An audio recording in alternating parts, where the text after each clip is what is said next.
resolve tudo. Eu estou com uma dúvida de como cumprir a obrigação. Processo obrigacional. Qual é o princípio norteador? Qual é a regra inspiradora? A boa-fé objetiva. Ou seja, o processo obrigacional, ele é norteado pela boa-fé objetiva, como norma ética de conduta. E, portanto, quando eu penso em obrigação, eu penso em dois sentidos.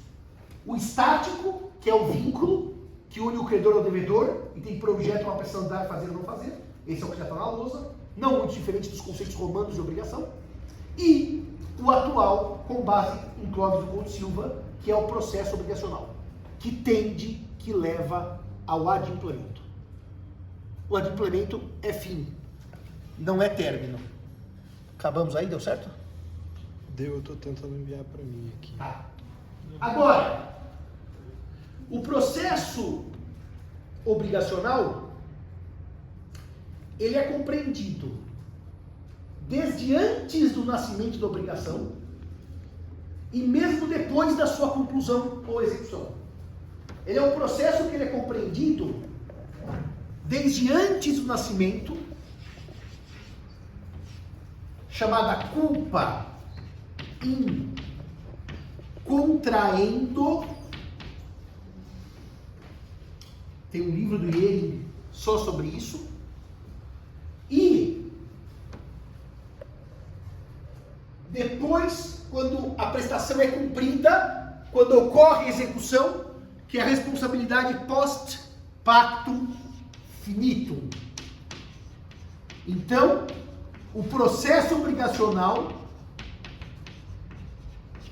ele tem origem antes mesmo que uma proposta seja formulada, porque nós vamos ter negociações preliminares pré-proposta, levantamento de documentação, due diligence, nem tem proposta, e acabou o processo obrigacional quando eu cumpro, mas há deveres pós-contratuais.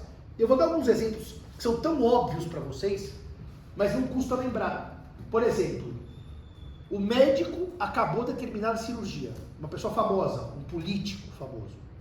Ele tem um dever de sigilo depois que operou. Ele não pode contar exatamente os detalhes. Aliás, a família autoriza normalmente um script, um mínimo. Ah, mas já acabou a obrigação, sim, porque ele operou, recebeu e extinguiu a prestação de serviços. Mas há um dever de sigilo post-pactum finitum. Aliás, o advogado idem. O advogado acaba aí o divórcio de uma celebridade. Ele não pode no dia seguinte sair contando os detalhes. Ou seja, o sigilo pós-contratual, após a execução das obrigações, é absolutamente consentâneo com algumas profissões que tratam com questões mais íntimas das partes. O professor Junqueira dava como exemplo de responsabilidade post-pactum finitum, o sujeito que na hora da entrega do sofá, estava entregando o sofá comprado, batia na parede, estragava a pintura da casa. O problema não era a entrega do sofá, que a entrega ocorreu, era o dano que ele causou na entrega, responsabilidade post-pactum finitum. Aliás, no meu antigo escritório, quando eu fui, o restaurador foi levar os móveis, ele deu um tranco na porta, a porta ficou com um buraco desse tamanho de madeira. Daí minha secretária queria cobrar do restaurador. Eu falei, não, deixa isso daí aí. Depois a gente arruma um buraco na porta. Mas é isso. Qual que era a prestação dele? Restaurar os móveis. Qual que era a minha? Pagar. Ele foi entregar os móveis e bateu na porta e furou a porta. E exemplo do professor Junqueira, pós-pactum finitum. Pode falar, Felipe. Nesse caso, a responsabilidade é extracontratual ou contratual? Porque foi no momento da prestação, mas se classificaria... Essa é uma grande pergunta. Por quê? Porque se nós temos deveres da boa-fé pré-contratuais e deveres pós-contratuais, nesse momento eu estou tratando de responsabilidade contratual ou extracontratual? Sua pergunta é excelente. E isso vai gerar o problema, vocês já sabem, na prescrição, porque em matéria contratual o STJ diz que é 10 anos o prazo prescricional para se reclamar perdas e danos. Na extracontratual, o mesmo STJ diz que o prazo é de 3 anos, 10 e 3. A sua pergunta é muito interessante. Só quebrou o pé? Quebrei o dedo do pé. Quebrou o dedo do pé. Não em jogos jurídicos, naquelas coisas, Não, né? bati na cômoda. bateu na cômoda, tá que nem eu. Meus acidentes são todos domésticos, eu bati na cômoda, outro dia eu meti a cabeça no vidro, coisas assim bem desportistas como eu. Bom, mas o senhor tem nada a ver com isso nem eu. Mas voltando aqui para o nosso tema, essa é uma pergunta interessante, porque quando você lia, por exemplo, Maria Helena Diniz, ela dizia, o que acontece pré-contratualmente tem que ser resolvido pela aquiliana ou extracontratual, porque não há contrato ainda.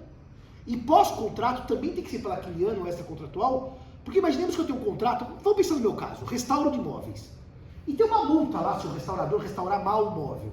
E tem uma multa de área se ele não entregar o móvel. Ele entregou no dia, restaurou bem, mas no ato da entrega bateu na parede. Como é que eu vou aplicar uma multa contratual para mau restauro para o estrago da minha parede? Como é que eu vou aplicar uma responsabilidade contratual para um dano que não tem relação direta com o contrato? Muitos autores dizem que tem, que acaba sendo abarcado pelo contrato. O professor Tartucci, por exemplo. Só que daí vem aquele meu velho exemplo, que eu já dei para os senhores em sala de aula, da minha visita à obra. Eu sou o dono da obra, que está em reforma, tudo bem? Vou lá ver meu apartamento em reforma, tudo bem? O empreiteiro tem prazo para entrega. Está tudo correndo muito bem. Não tem nenhum problema com a entrega. O dia que eu vou lá, tem um tijolo colocado num lugar alto, mal alocado, ele cai na minha cabeça e me machuca. Isso é responsabilidade contratual do empreiteiro ou extra? Bom, você pode ter previsto. Se tijolos caíram na cabeça do Simão, tem indenização, mas normalmente as pessoas não põem isso na obra. Põe sobre qualidade do material, prazos, etc. Então como é que ela pode ser contratual? Se o ilícito não tem relação com o objeto do contrato. Eu volto a dizer para você. Para mim, toda vez que o ilícito não tiver relação com o objeto do contrato, tem que ser extracontratual. Por isso que dano moral é necessariamente extracontratual. Por isso que dano moral é necessariamente extracontratual. Mas não é para toda a doutrina. Não é para toda a doutrina. Agora veja um detalhe, só para tentar dar uma acomodação prática, afinal os senhores estão no 5º ano. Se eu imaginar que eu vou entregar essa cadeira depois do restauro, e ela está super bem restaurada, e eu bato a cadeira na parede e causo um dano à parede, vocês concordam comigo que aplicar as regras do contrato de prestação de serviço de restauro por um dano à parede é uma coisa até que falta uma lógica jurídica, porque é um dano estranho ao objeto do contrato. Como o tijolo, gente. Tem lá, se o empreiteiro descumprir seus deveres, tem uma multa de 10 mil reais. Cai o tijolo na minha cabeça, o que Tartucci vai dizer? Como é dever de segurança dentro do contrato, ele paga os 10 mil. Bom, mas o dever de segurança aí, será que nasce desse contrato de empreitada com essa amplitude? Porque o tijolo está mal alocado? Ou o dever de segurança aqui tem outros contornos numa empreitada? É dificílimo responder isso. Qualquer resposta que você dê, você vai desagradar metade da doutrina e agradar a outra metade. Porque a doutrina está dividida. Por isso que é o caos de transformar o prazo prescricional distinto de 3 anos para extra e 10 para contratual. É o caos. Porque você pode ter problemas graves. Quer ver uma coisa? O CDC, dizem os consumeristas, unificou a teoria geral da responsabilidade civil e lá não tem contratual ou extra, é uma responsabilidade do CDC. Tudo bem, do CDC. Daí tem o famoso caso no Rio de Janeiro, julgado, acordo no Rio de Janeiro, em que a senhora foi até um supermercado, havia uma daquelas gôndolas para produtos resfriados, tipo peixe, carne.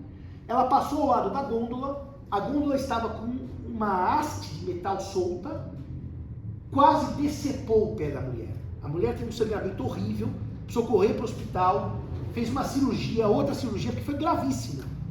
Aquela haste de metal parecia uma lâmina, uma faca. E obviamente, como ela estava olhando o produto da gôndola, ela não estava olhando o chão. E aquilo quase decepou o pé dela. Daí tinha um problema, Felipe. Qual era o problema? Na responsabilidade contratual, os juros começariam da citação. Se não houvesse no contrato obrigação certa com um tempo demarcado, do 3997, com tempo determinado. Na extracontratual começa do ilícito, da data do ilícito. E qual foi o problema? Essa mulher evidentemente não entrou com uma ação contra o supermercado no dia seguinte, ela foi operada. Ela demorou um certo tempo para demandar a indenização. E daí quando começaram os juros? Quando o supermercado foi citado ou quando ocorreu o ato ilícito? Bom, o CDC traz tertium genus, não é nem contratual nem extra. Daí que regra que eu aplico quanto aos juros? Porque o CDC não tem regra específica sobre juros. Não tem. Não tem assim. Nas relações de consumo, os juros começam, não tem. É o Código Civil. E no Código Civil eu tenho 2 regras distintas. 405 e 397 e 398. Os três conversam. Que finalmente o CPC deixou claro que o 405 é subsidiário ao 397 e ao 398, que é o maior problema. A regra que os juros iniciam com a citação é subsidiária às regras da mora ex re e da mora ex persona. Só quando não encaixar nem no 397 nem no 398 que começa da citação, a fluência dos juros. Senão não. Começa do prazo 397, mora ex re, ou do 398, que é a mora ex persona. E o tribunal disse que os juros começavam da citação. Errou. Porque se eu tenho duas normas sobre juros, pro frágil, pro consumidor, tem que interpretar o sistema com os juros que lhes são mais favoráveis, que são da extra contratual. Mas por que o tribunal erra? Porque ele fundamenta o julgado no dever de segurança, que é o que eu citava do tijolo que cai. Quebrou o dever de segurança, é contratual, logo se é contratual é da citação. É que com esses deveres anexos da boa-fé, nós vamos ampliando tanto as prestações chamadas Nebenpflichten, laterais, anexas, ou laterais, como quiserem, porque Neben é literalmente no alemão ao lado. Não é Haupt, que é principal, e a outra que seria acessória. Agora veja um detalhe. Vale a pena, doutrinariamente, a gente expandir a responsabilidade contratual para ela tomar esse tamanho que ela tomou? Né? A segurança numa obra não é o tijolo mal colocado, é a segurança do funcionamento do dia a dia. Não causar danos a vizinhos, a funcionários. Aquilo é claramente extracontratual, deixar um tijolo mal colocado. Mas enfim, esse é o drama, se ela é contratual ou se ela é extra. Sim. E qual que é a posição jurisprudencial, por exemplo, em relação ao dano moral? Existe dano moral contratual? E aí é um prazo de 10 anos? Em matéria de contratos, a regra não pode ser outra senão a dizer que quem descumpre contrato não gera automaticamente dano moral. Vamos pensar uma coisa óbvia. Eu tenho um crédito para receber, não recebo. Eu fico irritado? Claro que eu fico. Eu tenho conta para pagar. Alguém deve para outra pessoa e não paga. Automaticamente, se isso gerasse dano moral, todo inadimplemento material teria como efeito dano moral. Então, dano moral seria quase que uma consequência do material. Porque é difícil alguém descumprir a prestação e o outro ficar feliz. Ah, que alegria que não me pagou. É muito difícil. Então, o que aconteceu? O STJ tratou há bastantes anos como um mero aborrecimento do descumprimento de prestações materiais. Ou seja, já lhe dou a palavra. Descumprir o contrato não gera de per si dano moral. Senão tudo seria dano moral.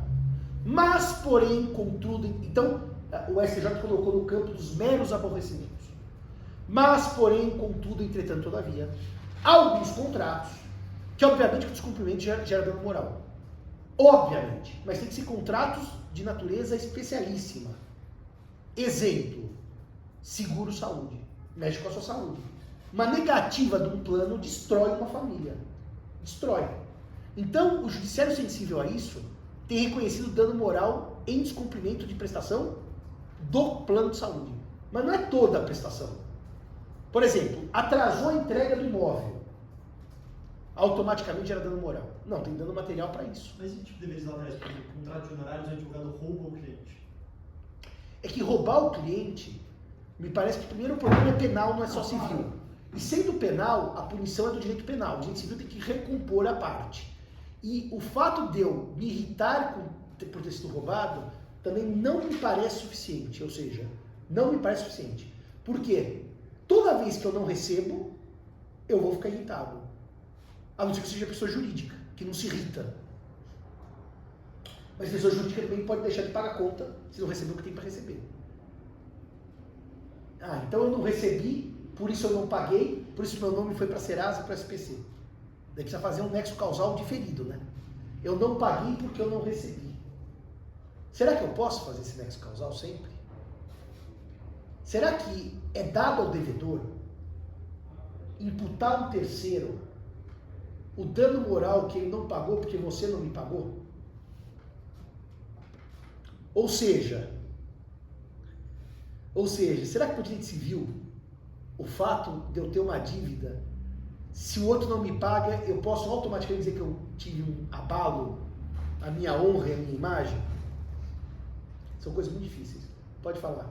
Não, eu ia na ideia de perguntar justamente sobre exceções. Eu pensei, por exemplo, na hipótese de obrigação de não fazer, no caso de sigilo, às vezes até de uma coisa que reputa diretamente a Claro, eu vou dar um exemplo para a senhora. A senhora tem uma informação de um cliente sério que, se for para a imprensa, acaba com a honra, com a reputação. Acaba. A senhora tem uma troca de WhatsApp do seu cliente, que é o marido, porque nós estamos falando do homicídio, com um garoto de programa. A senhora tem essas cópias. E a senhora, para ferrar o cliente que não lhe pagou, solta essas cópias na mídia. Claro que isso está dando moral, porque a imagem dele está ferida. A senhora está humilhando o sujeito, está expondo a imagem dele. É muito diferente de só não cumprir o contrato. É muito diferente de só não cumprir o contrato. Por isso que o dever de sigilo pode não dar dano moral algum. Quer ver um que não dá dano moral nunca? Quando quebra o dever de sigilo com relação a fórmulas da indústria de cerveja. Vai dar um putz dano material, um baita dano material. Mas não moral. A minha honra da cervejaria está maculada. Agora, um cara que pega, por exemplo, um exame de um paciente, que é um ator ou atriz famoso, que publica, é óbvio que atingiu a honra. Porque, honestamente, se a senhora pegar e for minha médica, meu exame de próstata e colocar na internet, a minha próstata, eu não vou ter nenhum sofrimento, porque minha próstata, inclusive, está no tamanho normal para a minha idade. Nem isso pode dizer, o Simão está com uma próstata gigante, nem isso eu estou. Quer dizer, que dano que a senhora vai causar para o meu exame de próstata na internet? Me parece que moral nenhum. Moral nenhum. Nenhum. O Simão ficou chateado que a próstata dele está circulando a São Francisco. Bom, é minha próstata, fazer o quê? Mas esse eventual dano seria extracontratual? Eu acho que seria essa contratual, sim. Então essa é a minha pergunta, se o contrato muitas vezes fala sobre sigilo, aí não pode configurar como dano moral contratual? Pode configurar. Uma cláusula expressa de sigilo que foi descumprida, inclusive com multas próprias, claro que pode. O problema é que não se admite cláusula penal para dano moral, por exemplo. Não se admite na jurisprudência que eu ponho assim, se eu causar um dano à sua honra, o valor é de 1.000. Não pode. Você não pode prefixar danos à honra, à imagem, não pode. Isso era muito simples, ó. Eu ia atender a senhora como advogado. Doutor Yasmin, se eu contar alguma coisinha que a senhora me contou aqui em off, eu lhe pago 10.000. Daí eu saio contando aqui na hora, olha, deixa eu contar, tem 10 mil semana passada, ela fez isso, isso e aquilo, quer dizer. Tá aqui, ó, já estou dando os 10.000, tá aqui o cheque. Me lembra a história do condomínio antissocial de Recife, que fazia as festas, quebrava o prédio inteiro. Sabe o que ele fazia? Eu vou dar uma festa semana que vem, já sei que eu vou ter que pagar 10 vezes o condomínio de multa, estou depositando antes, para quando chegar a multa já está paga. Não é bem assim que funciona o sistema. Por isso que não cabe prefixação de cláusula penal para dano moral. Nem daquela manipulada, tipo, no caso de descumprimento de alguma cláusula do contrato, você paga média. Então, aí vem o detalhe, de alguma cláusula do contrato paga tanto. Só que será que isso inclui dano moral? A justiça não admite. Não admite. Porque a senhora já pensou, sério aqui, vamos pensar aqui entre nós, que a senhora é empreiteira, tá certo? E está fazendo uma reforma na minha casa. E a senhora vai no meio do contrato e deixa a casa inteira eletrocutada, eu entro lá e morro queimado. Daí tá lá, qualquer descumprimento dá R$500. Eu morri queimado, tremendo, e a senhora paga R$500. Não dá para ter prefixação de danos morais. Nem na cláusula do sigilo, viu? Vai ser só para os danos materiais, aquela prefixação. O moral não. Por exemplo, eu falo assim, na frente de todos os alunos, e o João ficou humilhado. O João atrasou na minha aula, que estava lá na Vila Olímpia e não conseguiu chegar no horário. Está humilhado, chorando e tal. Então, a gente pré-avança no meu contrato de estágio com ele, que toda vez que eu humilhar o João na sala de aula, eu dou R$500, não pode. A gente não pode abrir mão de direito da personalidade por cláusula penal, tá claro isso? Por isso que aquela velha discussão, Yasmin, muito velha, de dignidade da pessoa humana, eu esqueci o nome do francês, que eu adorava citar, eu esqueci. A Águida Arruda Barbosa me mata que eu esqueci. Que era o famoso, você veja como na história nada se cria, tudo se copia. Quem viu aquele filme Lobo de Wall Street, viu que um esporte de péssimo gosto era arremessar anão num alvo, era tipo uma diversão dos caras ricos. Essa história do anão não é do Lobo de Wall Street, é do Gédenan, que era aquele caso da França, que tinha um bar cujo esporte era jogar o anão. E daí, como ele chama? Ah, meu Deus, por que eu esqueci o nome dele? Do francês. Putz.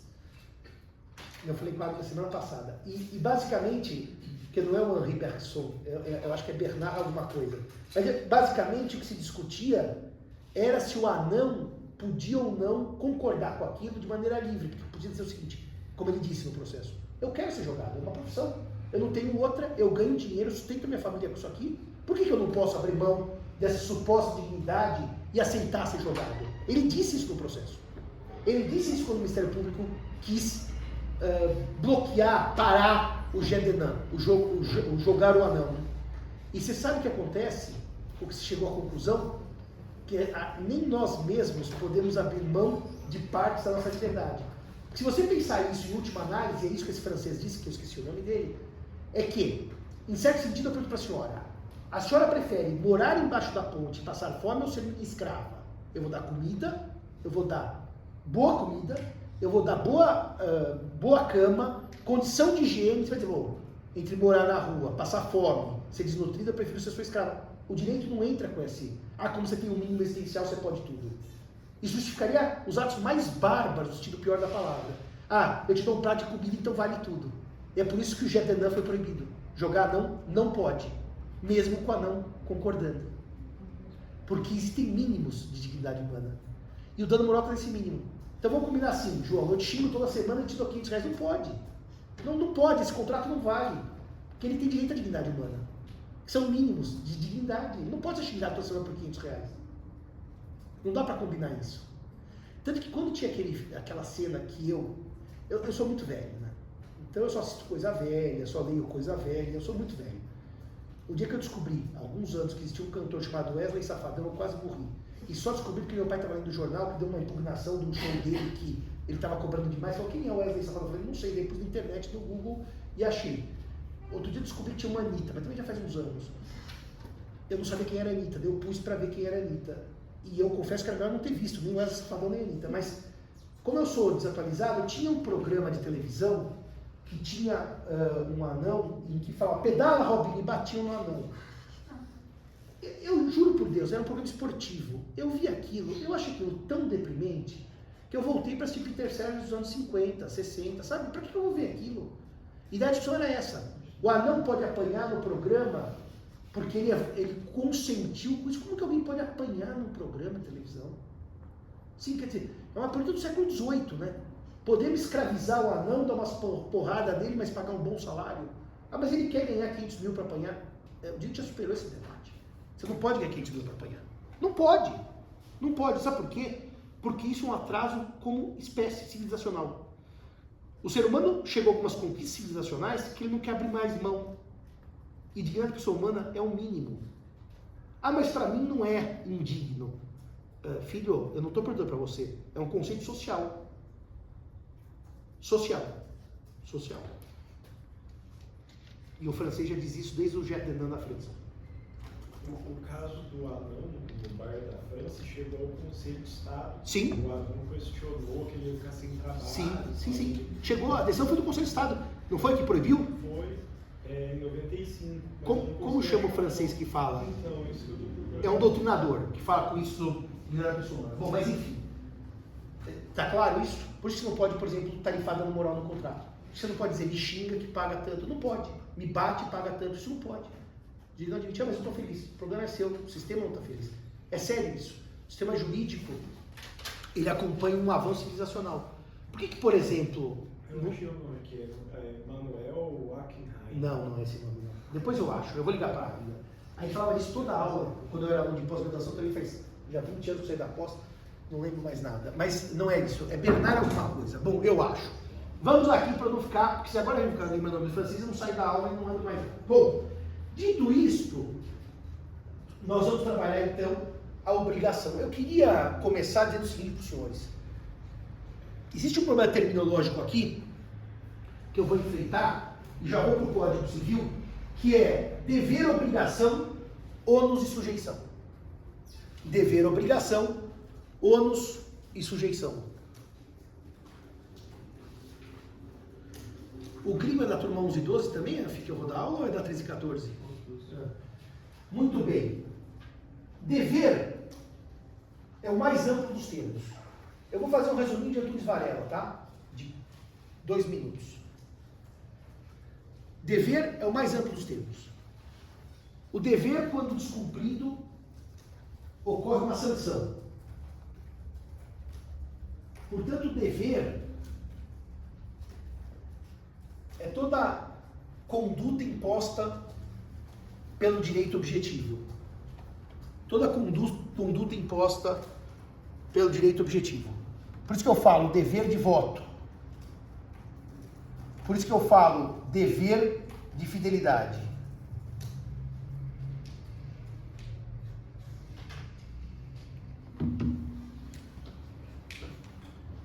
A obrigação já é um conceito mais restrito. A palavra do dever é sanção, a contraparte. A palavra obrigação já tem um conceito mais restrito. Está ligado, o conceito está ligado a uma precisão de dar, fazer ou não fazer. E, portanto, a uma prestação.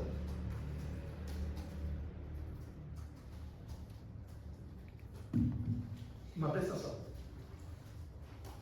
Então, dever, sanção. Obrigação, prestação. Dar, fazer ou não fazer. Depois, a terceira palavra é ônus. Presta atenção, como no debate de quinta-feira, que isso não pode ser ônus. O ônus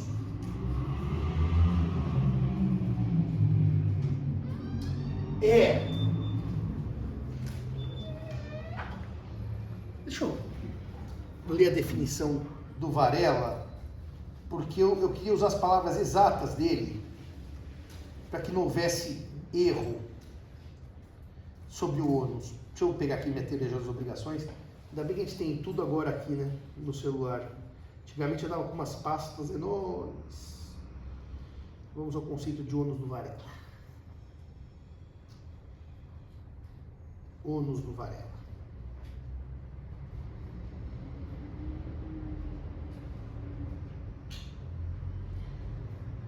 O ônus é uma conduta exigida da parte para que essa obtenha uma vantagem ou deixe de ter uma desvantagem. Ônus é faculdade. Não há sanção.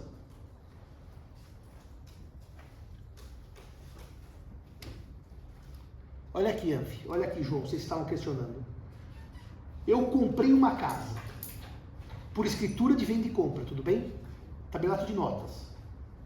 Levá-lo ou não a registro junto ao registro de imóveis é um ônus. Por que é um ônus, João? Se eu registro, eu tenho uma vantagem, eu me torno proprietário. Se eu não registro, eu não me torno proprietário.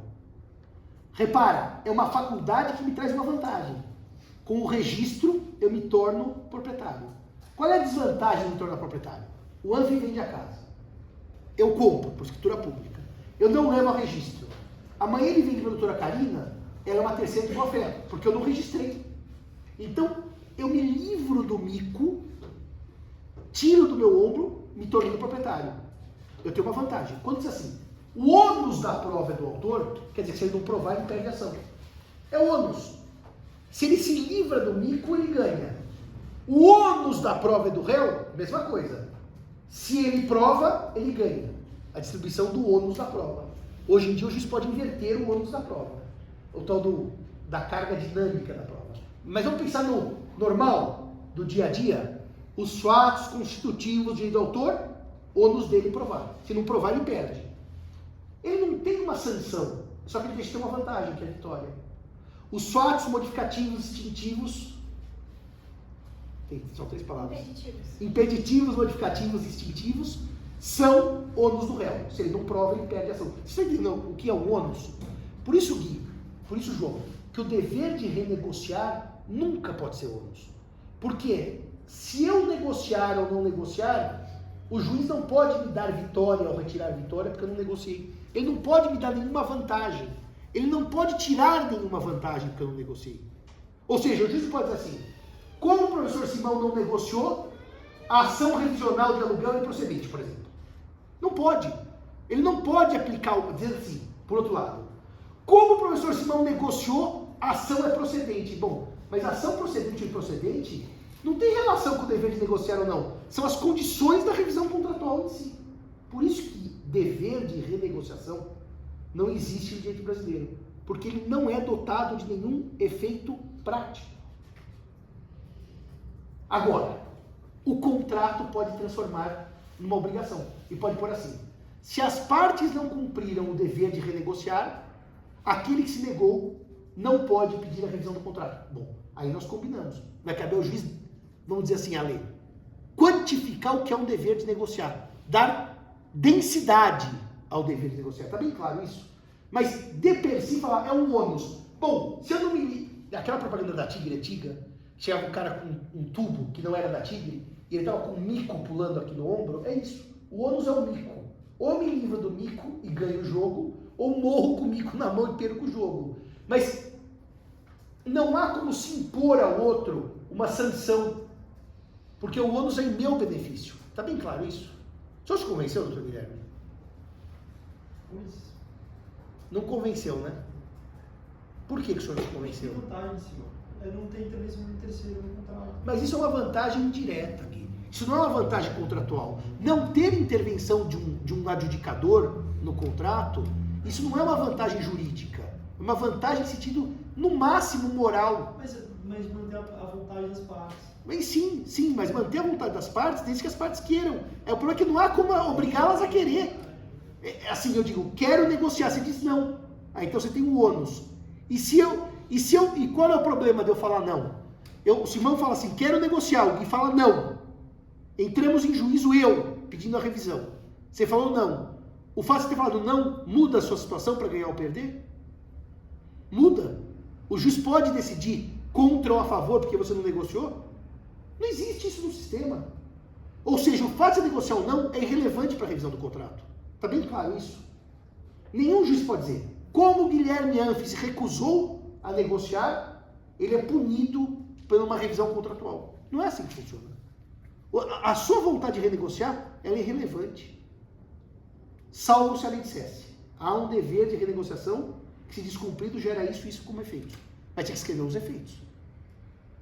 O Marquinhos, desembargador Marco Aurélio Bezerra de Mello, queria pôr, na época da Covid, no RJET, uma regra que dissesse, a parte que não renegociou, que não exerceu o dever de negociação, não pode pedir revisão do judiciário. Bom, aí teria uma sanção. Uma sanção. Quem não negociou, não pode pedir. Eu estou falando meio de cabeça, sem ter refletido muito sobre isso, mas o 479 não pode ser como se fosse O 479, o 479 só é um artigo que diz que o réu, se oferecendo para reduzir as vantagens da creditoria excessiva, pode ter o contrato mantido. Só isso. Ele é um artigo que dá a uma das partes que teve a vantagem o poder unilateral de reduzi-la. Só isso. Pela manutenção do contrato. Não diz mais nada. Só isso. Agora falta um último termo. Dever, obrigação, ônus e sujeição. A sujeição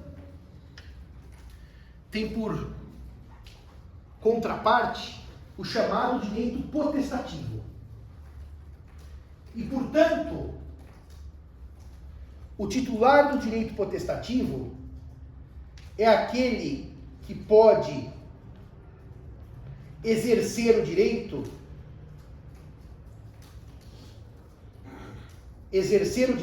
mesmo contra a vontade da outra parte. Mesmo sem a concordância da outra parte. Sem a vontade, sem a concordância, a autorização da outra parte. Que se encontra em estado de sujeição. A outra parte suporta o exercício do direito potestativo. Suporta. Qual é o caso clássico de um direito que eu exerço independentemente da concordância da outra parte? Renúncia de herança. Renúncia de herança. É verdade. É um direito potestativo, mas que difícil esse. Divórcio é o mais fácil. Divórcio é o mais fácil. A senhora pensou muito bem, mas muito longe. Eu pensei que pensou num até mais fácil. Demissão de empregado. Demissão pelo empregado quando se demite ou o empregador quando demite, tanto faz. Porque guardem que os direitos potestativos normalmente eles são recíprocos, tá?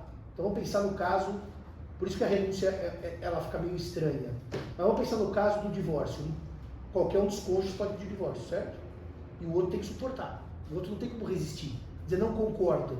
Aquela história dos tempos do onça, quando eu comecei a advogar, não dou o divórcio. Hoje o divórcio é quase um processo de papelaria. Você vai na papelaria, compra um divórcio e sai com ele divorciado. Demissão. O empregador pode mandar embora o empregado, mas o empregado pode se demitir. Então os direitos potestativos que geram sujeição são normalmente bilaterais. Certo? Quando são unilaterais, só de uma das partes, se sujeitam a prazos normalmente, e são prazos decadenciais. Quando é de uma das partes. Normalmente? Sim.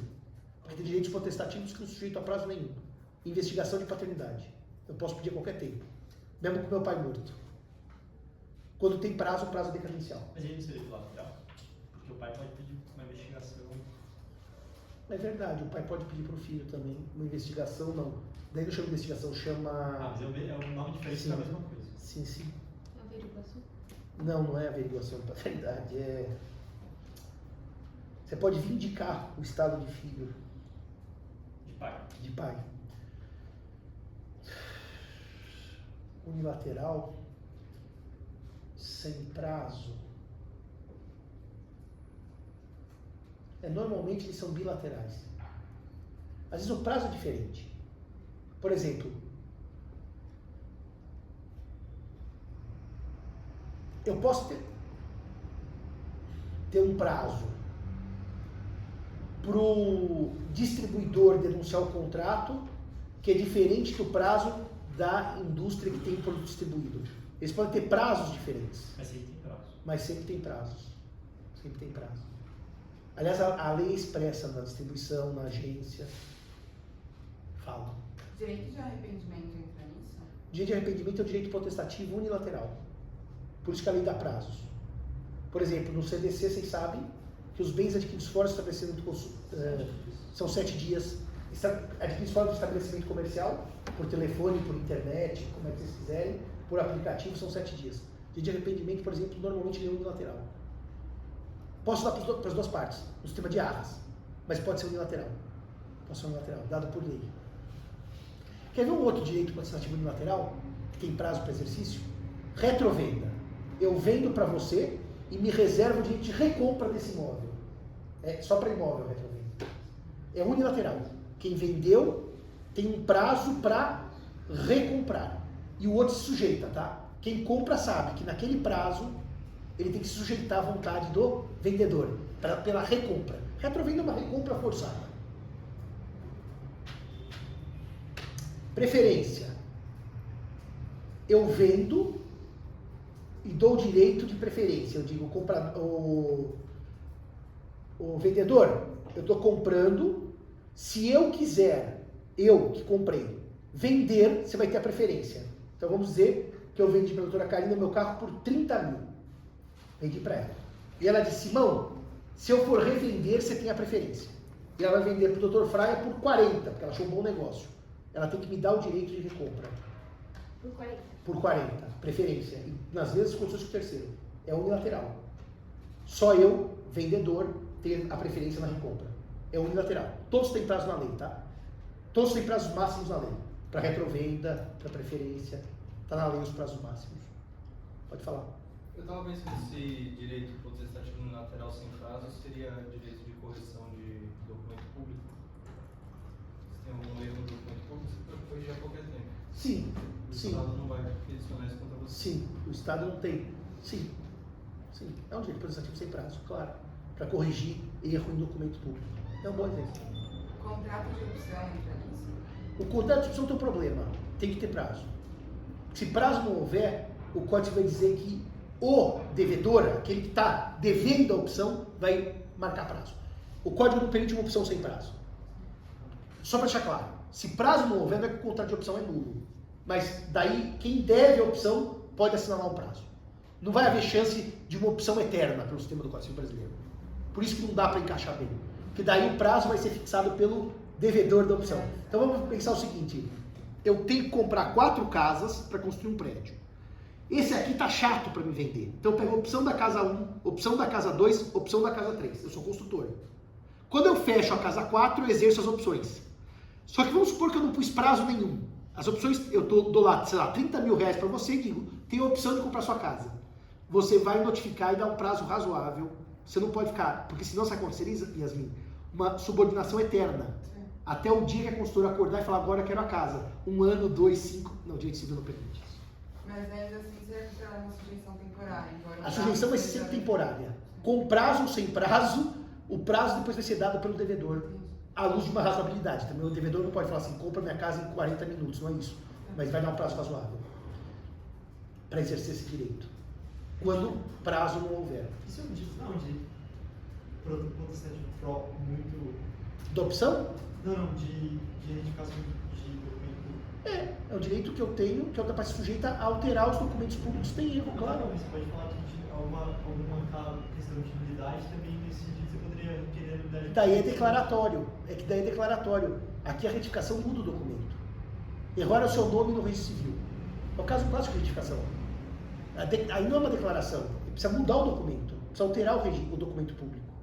Eu gostei desse exemplo. Pode ser por nome social também. Nome social é outra história. A inclusão de nome social não é uma retificação do registro. É uma complementação. Por exemplo, quando o Lula virou Luiz Inácio Lula da Silva, que ele pôs como nome dele, antes de pensar no transexual, nas questões de gênero, muito antes, a Xuxa, né? Maria das Graças, Xuxa, Meneghel, estou pensando em nomes artísticos, muito antes das questões de gênero. Isso não é retificar, não precisa corrigir. É um acréscimo que você faz. Pode ser uma modificação, mas isso muitas vezes é um acréscimo que você põe. Bom, senhores. Da alteração de prenome agora na lei de 2022. É o direito potestativo unilateral sem prazo.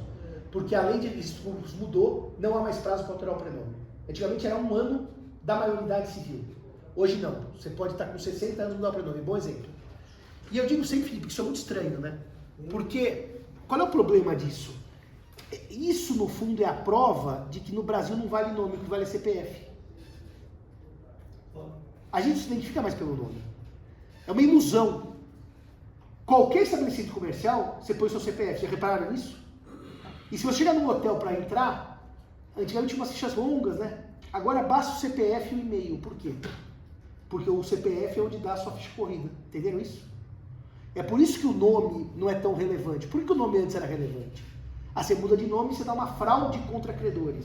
Não, fraude contra credores você precisa mudar de CPF. Porque com o seu nome, João ou José...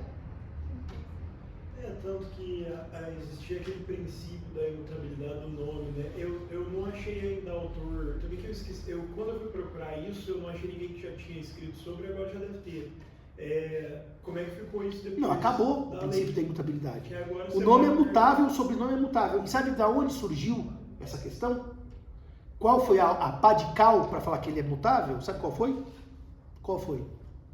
A decisão do Supremo sobre o nome do transexual. Que o Supremo disse que o transexual tinha direito a declarar o seu nome a partir da sua leitura de si próprio, autodeterminação. E que não precisava provar ou exame, não. Era uma autodeclaração a partir da sua autodeterminação. Ou seja, eu me sinto. Isso é a decisão do Supremo. Homem ou mulher e declaro meu nome. Por isso que mudou tudo. Porque nós tínhamos um período estranho em que se a pessoa se autodeclarasse transexual, ela tinha liberdade total para trocar o nome. E se ela se autodeclarasse cisgênero, vamos chamar assim, ela não podia trocar o nome. Por isso que mudou a lei de registros públicos. O princípio da mutabilidade, ele acabou. A primeira marretada foi do Supremo do nome da pessoa do transgênero. E agora acabou com a lei que completamente revogou. Não existe mais esse princípio. Esse princípio não é da ordem civil brasileira. Mas tirando coisas contra o Estado, você não tem direito potestativo, mas tem um sem prazo, você não pode deixar a pessoa... Não tem ideia, você faz uma pergunta muito genérica. Como é que eu vou ter ideia? Só- Em todo o direito civil. Não, mas- Por exemplo, você quer ver uma coisa, você pode pedir a qualquer tempo, que é o direito potestativo? Estou pensando em um a qualquer tempo, unilateral. Que nesse caso é bilateral, né? Que é o direito à divisão da coisa comum, à venda da coisa comum. Tudo isso qualquer um dos condôminos pode, ou qualquer um dos coproprietários pode. Então, são bilaterais esses direitos. A renúncia herança, ela é um direito potestativo. Unilateral. não tem prazo. Sem prazo. Sem prazo. Até ter Sem prazo. Não, sem significado. Porque vamos dizer, você quer ver como é sem prazo? Vamos supor que o pai morra, os filhos nunca abrem o inventário, nunca tenha nada, abrem o inventário 30 anos depois, eu posso renunciar, unilateralmente. E é potestativo, ninguém pode dizer não aceito sua renúncia, ou não quero sua renúncia. Professor, eu vi um processo que era que a gente fez a renúncia e daí o juiz abriu vista. Assim, mas por que ele está abrindo vista para outra parte, para os outros herdeiros, ter um direito potestativo? Para dar ciência. Para dar Mas ele ciência. pode ter aceito de forma tácita também, então acho que deve ser por isso Sim, que abriu a lei tem vista. razão, se já aceitou não poderia ter renunciado. É. Ele pode dizer assim, opa, a renúncia veio tarde, você já aceitou antes, e a aceitação é retratável, pode ser isso também. Eu tive uma questão muito interessante no escritório, ninguém sabe nada de renúncia de herança. Não sabe, as pessoas não estudam renúncia. E a renúncia é um grande problema, porque as pessoas imaginam que se eu renuncio e meus irmãos renunciam, são os únicos filhos do meu pai, a herança vai para minha mãe, que é o cônjuge meio, ou cônjuge viúvo. Só que o direito de renúncia da herança, a primeira regra é que fica entre a mesma classe. E só vai para a classe subsequente quando não houver ninguém de nenhuma classe. Então eu vou dar um exemplo simples. Tem 4 irmãos, tudo bem? Só que um deles tem um filho, que é neto do falecido. Se os 4 renunciam, o neto recebe a integralidade da herança. Não volta para a viúva, esposa do falecido, se tem descendentes. Eu primeiro preciso esgotar uma classe para ir para a classe subsequente. Vocês percebem isso? Outro dia uma tabelinha amiga minha mandou essa mensagem. Mas vem cá. Se todos renunciarem, os filhos, mas o falecido, olha que loucura, tem a mãe dele viva, ascendente, vai para a mãe do falecido ou para o cônjuge? Para a mãe, porque a ascendente está na frente do cônjuge. Então, se todos os descendentes renunciarem, vai procurar a classe próxima, ascendente. E a sogra recebe tudo e não a esposa. Então a renúncia tem vários problemas com relação para onde vai a herança. Mas eu tive um caso no escritório, doutora, que a senhora não acredita. A senhora não acredita. O sujeito foi em São Francisco. Hoje ele é XPTO, um advogado de uma área nada a ver com a nossa. Morreu a mãe. Vamos deixar toda a herança para o papai? Vamos. Foram no processo, que ele era advogado, esse cara que, vamos dizer que ele cuida de merger and acquisition. Ele era advogado da família toda. E fez com que ele e os irmãos renunciassem à herança, esperando que a mamãe recebesse tudo. Só que esqueceu que todos eles tinham filhos. E sabe o que aconteceu? Sabe o que aconteceu? O João renunciante tinha 2 filhos. Tudo bem. A Maria renunciante tinha 2 filhos. Tudo bem. E esse Luiz renunciante só tinha um filho. Quando todos renunciaram, a herança foi para os 5 netos. Quem perdeu parte do patrimônio? Luiz renunciante, que só tinha um filho. E aí, a herança desceu, na mesma classe descendentes, para os netos. Não subiu para o cônjuge, porque tinha descendentes. Quando ele viu a confusão que isso dava, a mulher dele ligou quase chorando, e agora o que nós fazemos? Nós renunciamos. Eu falei, o processo está como? Ah, depois que a gente fez a renúncia, o juiz não deu mais despacho nenhum. Eu falei, não deu despacho nenhum? Não. Ele não homologou? Não. Fomos lá, despachamos com o juiz, explicamos o erro. Isso é um erro, eles queriam deixar para a mãe, não em partes desiguais para os netos do falecido, para os filhos dos filhos. E aí o juiz entendeu que havia um erro, como a partilha não havia sido homologada, ele aceitou a partilha como se a renúncia não houvesse dividido em 3 partes. Foi uma sorte, porque não havia homologação da renúncia. Ela não é retratável. Ela é irretratável, portanto está tudo errado. Só que tinha um problema. Eu poderia anulá-la por erro, porque retratar. O que é retratabilidade? É dizer, me arrependi. Aqui não, eles erraram. Porque eles acreditaram que aconteceu uma coisa e aconteceu outra. Só que tem um problema, isso é erro de direito, que é desconhecer a lei. Então você não pode desconhecer a lei, desculpe a lei, a sua ignorância. Estava tudo errado. Mas vocês concordam comigo que se eu fosse juiz faria a mesma coisa aqui? Que não faz sentido partilhar em 5 partes, sendo que eles não queriam isso, queriam que a herança fosse para a mãe deles? Então que renúncia teria que ser feita? Não é renúncia na lei. É a chamada renúncia translativa, que tecnicamente é uma seção de direitos hereditários. Às vezes dá para inferir isso, porque às vezes eles fazem a renúncia e no próprio ato, eles já juntam uma partilha com aquela renúncia e ficando tudo para a mãe. Então já dá Isso. para meio que inferir que foi uma sessão. Que foi uma sessão. Só que o caso mais interessante, julgado pelo STJ, muito interessante, vai para o STJ, esse caso é muito interessante. Você me lembra um amigo meu que me consultou sobre isso há muitos anos. É o seguinte, só tenho eu e uma irmã, tá? Só tenho eu e uma irmã. Nós queremos renunciar à herança para que a minha mãe, a viúva meieira, fique com a totalidade dos bens. Os dois não tinham filhos, então não havia descendentes. O pai dele falecido não tinha ascendentes, ótimo. Os dois renunciam, vai para a mãe. Por que não uma renúncia em favorem, a chamada renúncia translativa, ou cessão de herança? Porque daí você paga 2 ITBI, 2 TCMD. Um pela herança e um pela renúncia, que é uma cessão. Pode ser gratuita ou onerosa, vai depender do ITBI e do TCMD. Para não pagar 2 impostos, você faz só uma renúncia pura e simples. E aí tem uma grande vantagem, né, Alessandra, que você pôs na sua tese. Quando eu renuncio e minha irmã renuncia, como se a gente nunca tivesse sido herdeiro. Paga só o ITBI e minha mãe recolhe a herança inteira. Tem uma solução maravilhosa essa. Renúncia pura e simples da herança. Só que daí eu disse pro meu amigo, você tem certeza que seu pai não tem nenhum outro filho fora do casamento? Porque se 2 filhos renunciam e aparece um terceiro, o terceiro recolhe a herança inteira. Porque ele é filho. Não tenho certeza. O caso do STJ, qual foi, senhoras e senhores? Exatamente o que eu disse pro meu amigo. Os filhos se reuniram, filhos sem filhos, vamos proteger a mamãe, vamos renunciar à herança do papai para que a mamãe receba 100% de herança, consultar o advogado, tudo bonitinho, renunciar a herança sobe para a viúva meieira e nesse momento, antes de subir, petição nos autos. Investigatório de paternidade, eu também sou filho, não renunciei, eu quero a herança inteira. Investigatória procedente e o rapaz conseguiu, em segunda instância, a totalidade dos bens do falecido pela renúncia dos irmãos.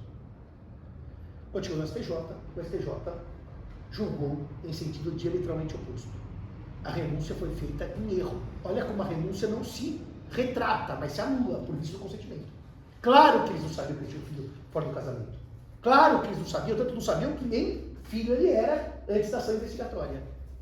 A renúncia foi tida por ineficaz e, portanto, tecnicamente inválida, mas ineficaz, e, portanto, os 4 filhos que renunciaram foram tidos por não renunciantes. Entendeu isso? Porque eles não sabiam que tinha aquele filho fora do casamento. Porque se renuncia, ou desce para neto, ou fica na mesma classe. Bom, já deu uma aula inteira sobre renúncia. O que o senhor quer perguntar? Não tem que sair, né? Eu estava pensando em mais um exemplo de direito potestativo unilateral sem contraparte, seria direito de reaver o imóvel locado por prazo indeterminado para uso. Para uso próprio. É. Sim. É um direito potestativo unilateral, reaver para uso próprio. E a qualquer tempo. A qualquer tempo. A lei existe a qualquer tempo, não tem prazo. Sim, é um bom E exemplo. que o João trouxe uma coisa interessante também sobre isso. Não, professor, as hipóteses que não tem prazo, não são todos poderes em face de um interesse próprio, em face, por exemplo, o nome. É algo que faz de si mesmo, vou mudar o nome. Mas mudar o nome, eu concordo com você que não há outra parte sob sujeição. Então, tecnicamente, estaria no campo do direito subjetivo unilateral, porque não tem contraparte. Sim. Há um interesse público na manutenção do nome que a lei agora diz que não há mais. Ela derrubou. Quando ela diz que eu posso mudar a qualquer tempo, não há mais interesse público. Mas, por exemplo, quando eu posso retomar o imóvel, como diz o colega, ou renunciar à herança, é um direito que tem diretamente efeito sobre a outra parte. Exatamente por isso não parece que o prazo de uma proteção às outras partes estão interessadas, justamente por causa disso. Parece que quando é um poder sobre um interesse que é apenas seu, por mais que haja um interesse público, Não é prejudicados. Mas a renúncia, os outros herdeiros podem se beneficiar se você renunciar. Não, mas ele está dizendo no direito próprio quando não há prazo. É que assim, o direito que ele deu de retomada do imóvel para uso próprio ou a renúncia de herança não tem prazo. São unilaterais, sem prazo, e afeta diretamente, no caso da retomada da outra parte, porque o inquilino tem que sair da posse, quer dizer, então faz a resolução do contrato, extingue o contrato, e da renúncia item. A renúncia por os efeitos patrimoniais diretos. Aumenta quinhão, diminui quinhão, quer dizer, tira o meu, vai para quem? Vai para outro filho, vai para o neto? Eu chamo herdeiro que não é herdeiro. Agora, é que o direito de mudança do nome realmente vocês têm razão, que ele fica num campo de um direito subjetivo sem... Porque, veja, não há... Ninguém está de sujeição porque meu nome era José e virou João, o João virou José. Ele é muito diferente. Por isso que eu tinha comentado que não era um direito potestativo comum, tipo, normal. Eu sempre, nós estamos falando de direito potestativo, alguém que sob sujeição. Por isso que eu gosto do direito de retomada, eu gosto da renúncia. São direitos potestativos sem prazo. E pior, na renúncia, uma hora você vai ter que se manifestar. Porque se você não disser nada, você não renunciou, você aceitou. Deixa eu só dizer uma coisa para vocês. A renúncia só se limite por forma expressa, tá? Não a renúncia tácita, está no código de herança. Então, Alessandra, no meu silêncio eu aceitei. Ou seja, começa o inventário. Eu sou notificado. Tem lá nos autos que eu fui citado. Eu fico quieto. Eu não posso dizer que renunciei depois. Então, não existe prazo. Não tem prazo. Porque essa herança pode surgir 30 anos depois, 40 anos depois, 50 anos depois, não tem prazo nenhum. Eu posso saber que eu sou herdeiro e o inventário não começar por 50 anos e eu não renuncio nem aceito. Não tem prazo. É um bom exemplo. Muito bem. Dito isto, eu quero entrar nas obrigações. Como é que Clóvis do Couto e Silva pensava a obrigação? Como um processo. Nascimento, transmissão e morte. Isso é um processo. O professor Agostinho Alvim, quando pensou o livro das obrigações, ele pensou exatamente nisso. Nascimento, transmissão e morte. O nascimento, nós vamos dar uma coxambrada, vamos chamar da classificação das obrigações. Dar, fazer, não fazer. Divisível, indivisível, solidária. A transmissão é a cessão de crédito e a assunção de dívida.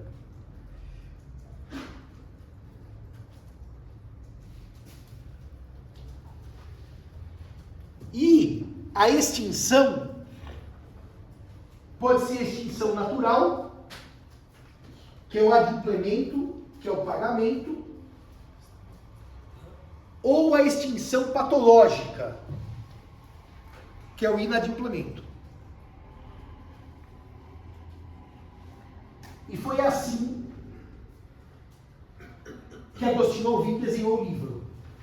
Classificação, transmissão, pagamento e inadimplemento. Por isso que a cláusula penal está na parte do inadimplemento, 408 e seguintes. Por isso que a novação, a confusão estão na parte do pagamento, chamado pagamento indireto. Num curso de 5º ano, que é um curso mais concentrado, eu gosto de trabalhar a base da teoria geral das obrigações, que é o vínculo obrigacional, para mostrar como isto ajuda os senhores, ainda que não conheçam a lei, o texto da lei, a entender a obrigação. O vínculo obrigacional, ele é composto por 2 elementos: dívida e responsabilidade. Dívida e responsabilidade. Ou em latim, débitum e obrigatio. Ou em alemão, die Schuld, com S maiúsculo, e die Haftung, com H maiúsculo, porque ambos são substantivos femininos. Schuld e Haftung. Quem estudou o vínculo, com base na pandectística, foi um alemão chamado Alois Brintz. E Brintz criou essa teoria, chamada teoria dualista do vínculo. E que o vínculo tem 2 elementos: dívida e responsabilidade. Schuld e Haftung. O que é o elemento dívida? é o cumprimento espontâneo da prestação pelo devedor. A dívida é o cumprimento espontâneo da prestação pelo devedor. Então, no mútuo, no que consiste a dívida? Devolver a quantia emprestada. Na compra e venda, o que consiste a dívida? Depende de qual lado que eu olho. Pelo vendedor entregar a coisa vendida. Pelo vendedor entregar a coisa vendida. Pelo comprador pagar o preço. Qual vem antes, hein? Primeiro se paga o preço, depois se entrega a coisa, ou primeiro se entrega a coisa e depois se paga o preço? O principal é o preço. Primeiro se paga e depois se entrega. exceção. O código é expresso nisso. 490. 490. Exatamente isso. Primeiro se entrega, primeiro se paga, desculpem, e depois se entrega. Você não pode prometer o pagamento? Pode, mas se não falou nada, pelo Código Civil só falei assim, o senhor quer comprar meu código por 5? Falou, compro, Simão. Primeiro paga, depois eu entrego. Mas é claro que você pode, inclusive, parcelar e entregar antes, mas isso tem que estar combinado. Se não tiver combinado, primeiro paga, depois entrega. Ah, mas eu não paguei porque o senhor não entregou. Não, mas a ordem do código é primeiro paga e depois entrega. Se não tiver isso escrito, primeiro paga, depois entrega. Pode ser desenvolvido. A prestação é o pagamento, a contraprestação é a entrega da coisa vendida. Muito bem. Essa é a dívida, débitum ou schuld. E a obrigatio, ou raftung, de raftung, é a responsabilidade que tem o patrimônio do devedor pelo inadimplemento. Que tem o patrimônio do devedor pelo inadimplemento. Por isso que o Código diz, no artigo 391, que todos os bens do devedor respondem por suas dívidas.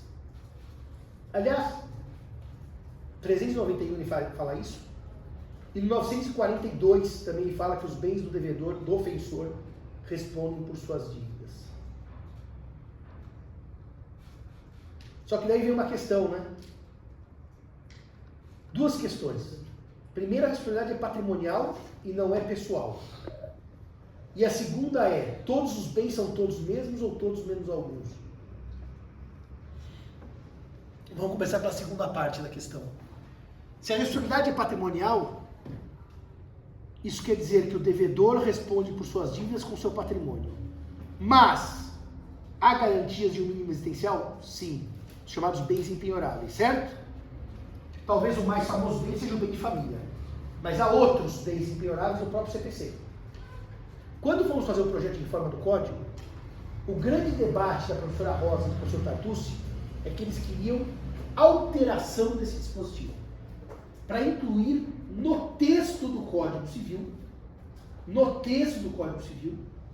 uma lista de bens impenhoráveis.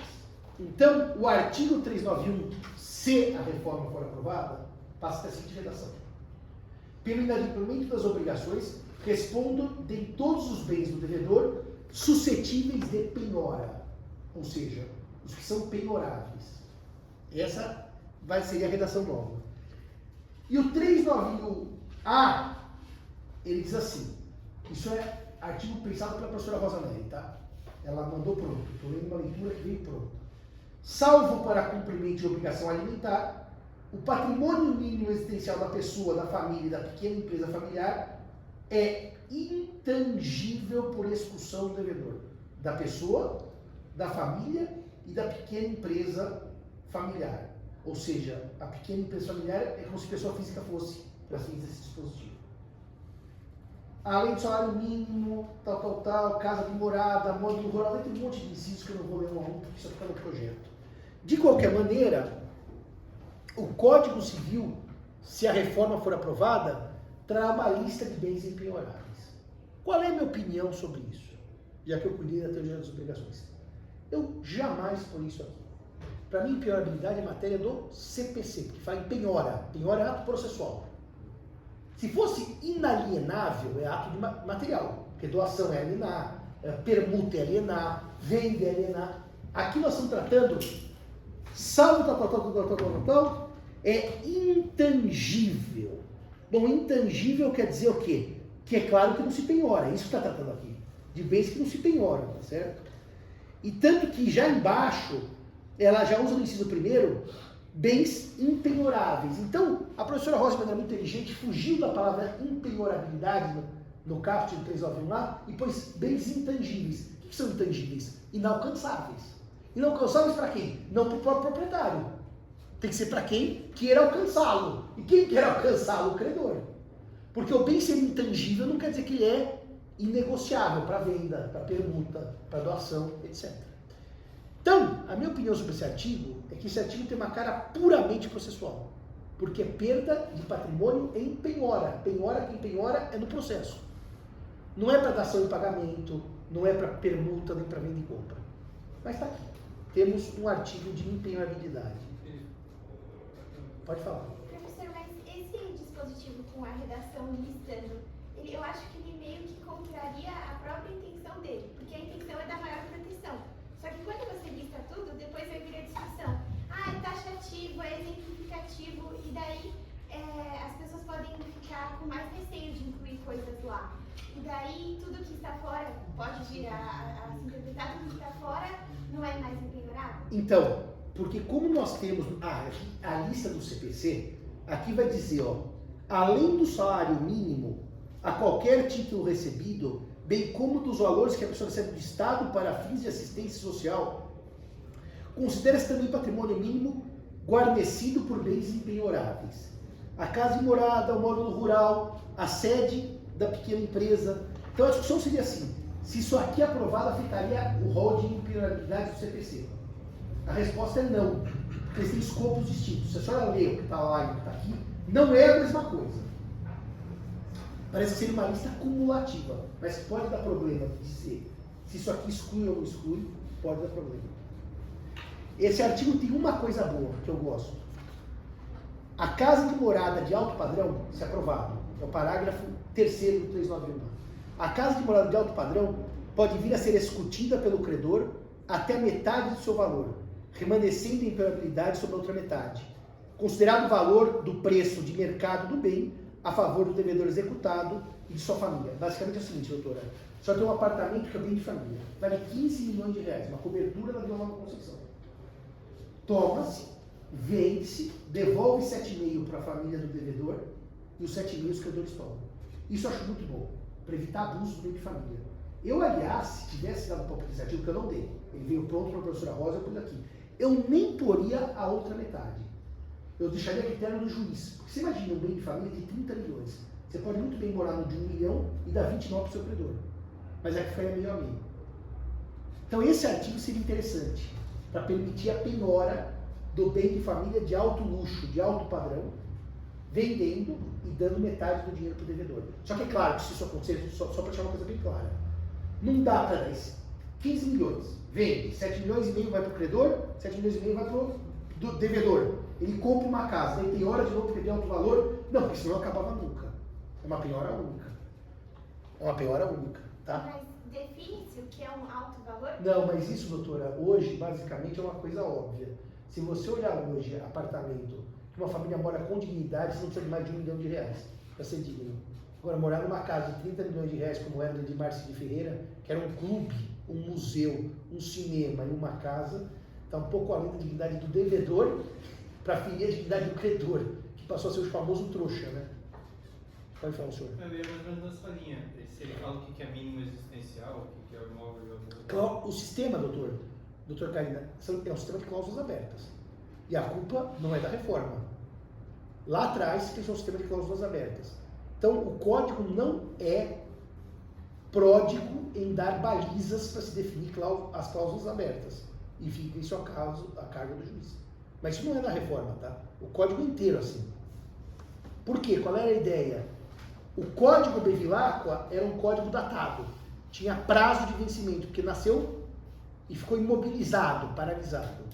O código pensado pela comissão presidida pelo professor Reale, com as cláusulas gerais, ele não precisaria de atualização, porque ele se auto-atualizaria por meio das cláusulas gerais. Nem as cláusulas gerais surtiram esse efeito, E nem o código não envelheceu, quer dizer, ele foi caótico nas duas pontas. O código envelheceu e envelheceu mal. Vou dizer uma coisa para os senhores que pode parecer uma heresia. Na vigência do Código 16, o direito civil era muito mais simples do que ele é hoje. E era muito mais fácil segurança jurídica. Entender as consequências. O Código, capitaneado pelo professor Miguel Reale, deu um update no direito civil, só que deixou o direito civil muito, muito inseguro. Por exemplo, redução equitativa da cláusula penal e não mais proporcional da cláusula penal. Só dou um exemplo aqui. Por exemplo, o menor pagará conta com seus próprios bens pelos danos por ele causados, sendo que a redução da indenização será equitativa se prejudicar o sustento do menor. 928, parágrafo único. A indenização se mede pela extinção do dano, caput 944. Só que se houver excessiva desproporção entre o dano e a culpa, a indenização se reduz. Senhoras e senhores, o Código de 2002, ele é um código de mais difícil busca por certeza jurídica. Por isso, quando o senhor assusta com alto padrão, mínimo existencial, patrimônio mínimo, isso só segue uma lógica do próprio código. Tá? Se ele pensa assim, o patrimônio mínimo é de 150 mil reais, sei lá, qualquer número que quisesse, 150 salários mínimos, não aprovava no Congresso, nasce velho o código. O código não é um código para números, para fórmulas, para cálculos. Por isso o Código 16 era mais simples. Muito mais simples. Agora, a grande pergunta é, o Código 16 funcionava bem ou não funcionava bem? Para precisar jogar fora e começar de novo. O senhor sabe a história de ser engenheiro de casa pronta? Quando a casa está pronta, você começa a dar um monte de palpite, né? Na hora que você vai fazer a casa, você não consegue dar palpite. A gente sempre vê a história pelo retrovisor, né? Que ela já passou. Eu discutia comigo mesmo esse fim de semana inteiro por que o Nicolau não fugiu da Rússia. Eu não me conformo. Por que o Luís XVI não fugiu de Paris? Os dois irmãos dele tinham fugido. Por que o Luís XVI não fugiu com a família de Paris, com os dois irmãos fugiram? Por que o Nicolau não fugiu da Rússia com a mulher e com os 5 filhos? História de retrovisor. Então, de retrovisor, não acho que o Código 16 funcionava tão mal quanto diziam que funcionava. Porque não acho que o 2002 funciona tão bem. Ou seja, em outras palavras, nós trocamos o sistema fechado, que era um código dos anos 1800, apesar de ter nascido no século XX, para o sistema aberto, típico do sistema alemão do BGB. Não sei se um país como o Brasil funciona bem com esse sistema aberto ou se ela não funciona melhor com o sistema fechado. Qual é a crítica ao sistema fechado? Já lhe dou a palavra. O sistema fechado gera muita injustiça. O aberto permite a construção à luz do caso concreto. Mas eu não tenho certeza. E nem vou estudar para ter. Se nós estávamos melhor ou estávamos pior. O que eu posso dizer para vocês com certeza, nós estamos bem mais inseguros do que nós tivemos. E qual é o custo disso para o direito civil? Enorme. Então, um exemplo simples para o senhor. O meu cliente vai dizer assim, doutor Simão, tenho aqui um contrato enorme de prestação de serviços, tá? De 3 anos, tá? A multa de 3 milhões de reais, tá? Tudo bonitinho, matemática simples de advogado. 3 anos, 3 milhões de reais. Eu cumpri 2 anos e vou descumprir o terceiro. Quanto eu pago de multa? 1 milhão de reais. Aritmética, estava lá, 924. Descumpriu 1/3, a multa cai 2/3, 1 milhão de reais. Hoje eu chego no senhor e falo, doutor Simão, 3 milhões de reais, 3 anos de contrato, eu vou descumprir o contrato do terceiro ano, quanto é que eu pago de multa? Não sei. Porque é equidade. Depende de como se cumpriu, daí você dá 10 requisitos. O cara fala assim, mas doutor, como é que eu decido? Não, nem o senhor, nem eu decidimos. Eu só falo que eu não sei. E o juiz não sabe. Se perguntar para 10 juízes, cada um vai dar uma resposta diferente. Equidade. A equidade era como palavrão no Código 16. Entrar a palavra equidade, o código tremia inteiro. As páginas saíam voando tipo Harry Potter. A palavra equidade não passava na porta do Código 16. As palavras, os tipos abertos, agir de boa fé, agir de norma ética, isso não passava no Código 16. Agora, era um código velho, mas era fácil. Esse é um código velho, também velho, não é novo, mas é difícil. Fala, Felipe. Será que a releitura que seria inevitável do direito privado enquanto civil a partir da Constituição, sobre a questão da eficácia da Constituição nas relações privadas, porque existe dúvida, inclusive, até nas teorias, né, do direito constitucional, que são o neoconstitucionalismo, e até onde que isso é tão mal desenhado, talvez até hoje, isso, eu acho que inevitavelmente existiria um rompimento dessa matemática fixa, assim, dessa rigidez do sistema, assim. Isso é inevitável, talvez. Essa sua pergunta é muito boa, porque na verdade o direito civil constitucional, ele morreu no Brasil. Morreu já faz uns 20 anos, desde que o Código entrou em vigor. As escolas que o sustentam hoje são escolas viúvas de uma teoria. O direito civil constitucional só era necessário quando o Código Civil era mais velho que a Constituição. Claro, o Código era de 16 e a Constituição de 88. Esse código já nasceu civil constitucional. E toda a forçação de barra para a manutenção de uma leitura constitucional do direito civil, hoje ela beira o pífio. Ela quase beira o ridículo. Deixa eu explicar isso com calma. O direito civil constitucional que nós importamos é o de Pietro Pellingieri. O Código Civil Alemão era um código de 42, tudo bem? Fascista. Não dá para diminuir. O Código de 67 em Portugal era salazarista, da direita. E quando veio a Constituição Italiana, Pellingieri e companhia criaram o civil constitucional para corrigir um código fascista. Nós não temos um código fascista, nós temos um código republicano democrático de 2002, que nasce depois de uma Constituição de 88. A ideia do influxo constitucional hoje ela é completamente disparatada. Tanto que, se o senhor lê hoje, em 2024, artigos de direito civil em geral, só mantém a ótica civil constitucional quem está preso a uma escola que nasceu útil, importante, envelheceu e não se assumiu velha. Que tenta reler a sua importância onde não tem mais nenhuma importância. Nenhuma. Ela perdeu como de importância. E sabe qual foi o dia que ela tomou um tiro de morte? O dia que o professor Fachin foi para o Supremo. Porque não há um acórdão do Supremo de direito civil com civil constitucional. Zero. Supremo, pelo que eu sei, não sei se eu estudei direito, é o guardião da Constituição, não é? Que lugar mais bonito para civil constitucional que no Supremo? Não era o lugar, não era o locus próprio? Não tem um julgado. Você lê o último julgado admitindo pacto antinupcial para pessoas com mais de 70 anos? O argumento é as pessoas, dignidade da pessoa humana, é o bypass do texto de lei. Só quando o Código Civil não serve, só se invoca a Constituição para dar bypass do texto de lei. Só. Quem não gosta do Código Civil cita a Constituição. É impressionante. É o que nós temos hoje. Agora, voltar naquela coisa que eu ouvia nos anos 90, nos anos 2000, do Work e Alex, sobre ponderação de direitos fundamentais, isso para o direito civil não é um erro, é um suicídio. O que prevalece? O direito à imagem ou à informação? Marco Aurélio Top, filmado dentro do ministério, fazendo assim, e foi a imagem. Isso é uma coisa que não tem o menor sentido buscar direito civil constitucional.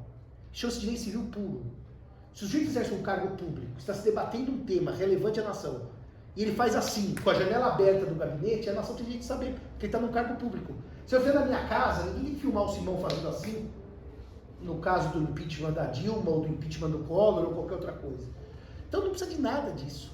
Nós só nos encantamos pelo direito constitucional, porque o constitucional teve preocupação em ficar ocupando o espaço civil quando ele não tinha espaço próprio. Agora ele tem espaço total, próprio. Não precisa ficar citando a dignidade da pessoa humana, isonomia. Todas as decisões civil em que o STF invoca os princípios constitucionais gera problemas. A primeira é que o STF não conseguiu responder agora como é que um regime de separação obrigatória é facultativo. Podia começar por isso, ao invés de falar de dignidade da pessoa humana, isonomia, salvação das almas, esmola para os pobres dos lugares, podia começar dizendo isso. Como é que o STF interpreta um texto que diz que é obrigatório e diz que é facultativo? Então, os princípios constitucionais para o direito civil, hoje, estão bem no seu lugar, bem longe. Já foram necessários. Num passado não muito remoto. Porque o Código 16, você imagina, Felipe, dizia que filho adotivo tinha menos herança que filho natural. O Código Civil dizia que filho bastardo adulterino não era filho. Quer dizer, isso o que é? Tem que ter um influxo constitucional direto, sob uma lei discriminatória. Mulher é pior que homem. Como mulher é pior que homem? Como é que você pode interpretar um Código Civil assim? Agora, isso está tudo resolvido. Agora, querer trazer a Constituição para derrubar o sistema, você tem que realmente ser muito apaixonado por uma teoria que é completamente desnecessária hoje. Eu escrevi um artigo sobre isso, que eu achei até que não fosse publicado, porque é de direito constitucional. E não, acho que me pediram em equívoco, daí eu respondi, olha, eu vou descer o pau no direito constitucional. Quer publicar? Você leu esse artigo, Anf? Será que foi publicado? Logo que eu entrei no escritório, Será que vão publicar? Daí até o organizador, coitado, meu amigo, acho que falou, deixa esse novo louco mesmo, vamos publicar isso aqui. Mas saiu, né? A gente nunca recebeu. Não sei se saiu, acho que não saiu do meu artigo, mas é brincadeira, não deve ter saído. Mas porque eu disse isso? É escola datada. É escola datada.